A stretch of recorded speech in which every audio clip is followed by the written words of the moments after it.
अनंत विजयं राजा कुंती पुत्रो युधिष्ठिरः नकुलः सहदेवश्च सुघोषमणिपुष्पकौ। कुंती पुत्र राजा युधिष्ठिर ने अनंत विजय नामक शंख बजाया। कर्तव्य रूपी कुंती और धर्म रूपी युधिष्ठिर, धर्म पर स्थिरता रहेगी तो अनंत विजयम, अनंत परमात्मा में स्थिति दिलाएगा। युद्धे स्थिरः सह युधिष्ठिरः, प्रकृति पुरुष क्षेत्र क्षेत्रज्ञ के संघर्ष में स्थिर रहता है, महान दुख से भी विचलित नहीं होता। तो एक दिन जो अनंत है, जिसका अंत नहीं है, वो है परम तत्व परमात्मा, उस पर विजय दिला देता है। नियम रूपी नकुल ने सुघोष नामक शंख बजाया। ज्यों ज्यों नियम उन्नत होगा, अशुभ का शमन होता जाएगा, शुभ घोषित होता जाएगा। सत्संग रूपी सहदेव ने मणिपुष्पक शंख बजाया।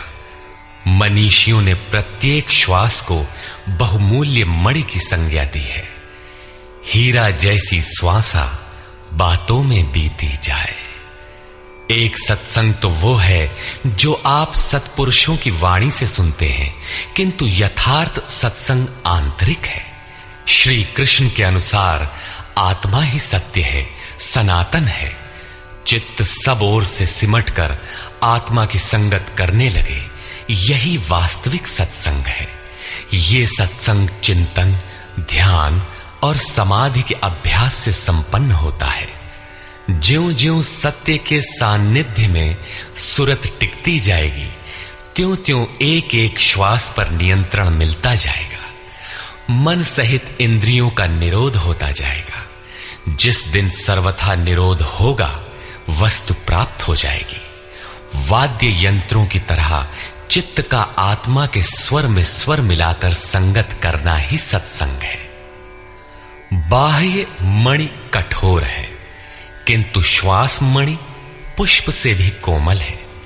पुष्प तो विकसित होने या टूटने पर कुम्हलाता है, किंतु आप अगले श्वास तक जीवित रहने की गारंटी नहीं दे सकते। किंतु सत्संग सफल होने पर प्रत्येक श्वास पर नियंत्रण दिलाकर परम लक्ष्य की प्राप्ति करा देता है। इसके आगे पांडवों की कोई घोषणा नहीं है, किंतु प्रत्येक साधन कुछ न कुछ निर्मलता के पथ में दूरी तय करता है। आगे कहते हैं,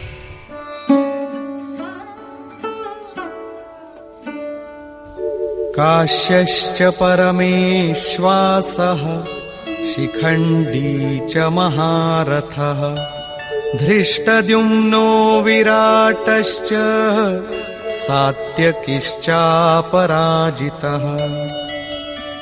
काया रूपी काशी, पुरुष जब सब ओर से मन सहित इंद्रियों को समेटकर काया में ही केंद्रित करता है, तो परमेश्वासः, परम ईश में वास का अधिकारी हो जाता है। परम ईश में वास दिलाने में सक्षम काया ही काशी है। काया में ही परम ईश का निवास है। परमेश्वास का अर्थ श्रेष्ठ धनुष वाला नहीं, बल्कि परम धन ईश धन वास है। शिखा सूत्र का त्याग ही शिखंडी है। आजकल लोग सिर के बाल कटा लेते हैं और सूत्र के नाम पर गले की जनेऊ हटा लेते हैं, अग्नि जलाना छोड़ देते हैं। हो गया सन्यास उनका।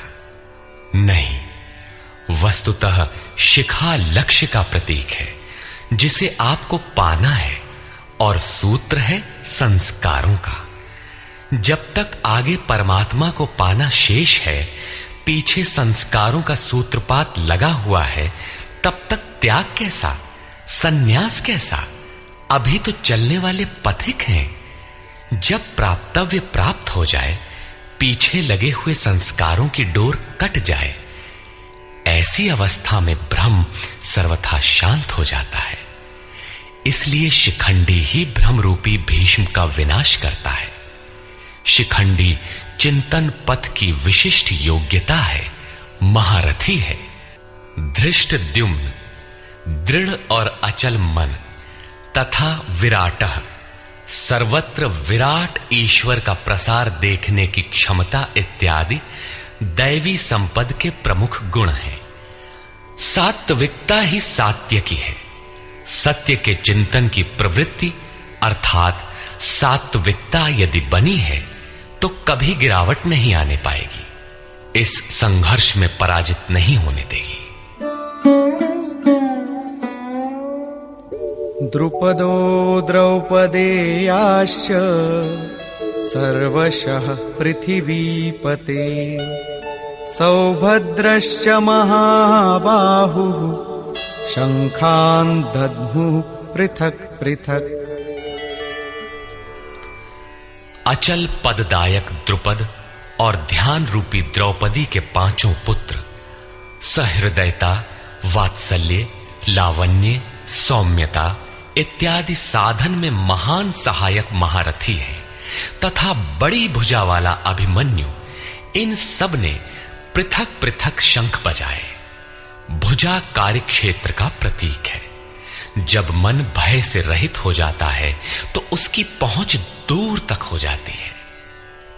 हे राजन, इन सब ने अलग अलग शंख बजाए, कुछ न कुछ दूरी सभी तय कराते हैं। इनका पालन आवश्यक है, इसलिए इनके नाम गिनाए। इसके अतिरिक्त कुछ दूरी ऐसी भी है जो मन बुद्धि से परे है। भगवान स्वयं ही अंतःकरण में विराज कर तय कराते हैं। इधर दृष्टि बनकर आत्मा से खड़े हो जाते हैं और सामने स्वयं खड़ा होकर अपना परिचय करा लेते हैं। सघोषो धार्तराष्ट्राणाम् हृदयानि व्यदारयत् नभश्च पृथिवीं चैव तुमुलो व्यनुनादयन्। उस घोर शब्द ने आकाश और पृथ्वी को भी शब्दायमान करते हुए धृतराष्ट्र पुत्रों के हृदय विदीर्ण कर दिए। सेना तो पांडवों की ओर भी थी, किंतु हृदय विदीर्ण हुए धृतराष्ट्र पुत्रों के। वस्तुतः पांचजन्य दैवी शक्ति पर आधिपत्य, अनंत पर विजय, अशुभ का शमन और शुभ की घोषणा धारावाही होने लगे तो कुरुक्षेत्र आसुरी संपद, बहिर्मुखी प्रवृत्तियों का हृदय विदीर्ण हो जाएगा। उनका बल शनैः शनैः क्षीण होने लगता है। सर्वथा सफलता मिलने पर मोहमयी प्रवृत्तियां सर्वथा शांत हो जाती हैं।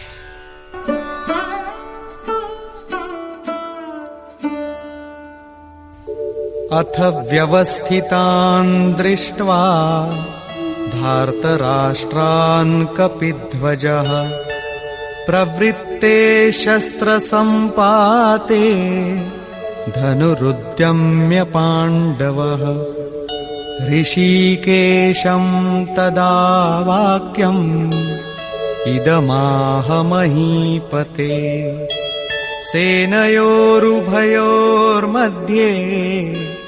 रथं स्थापयमेच्युत।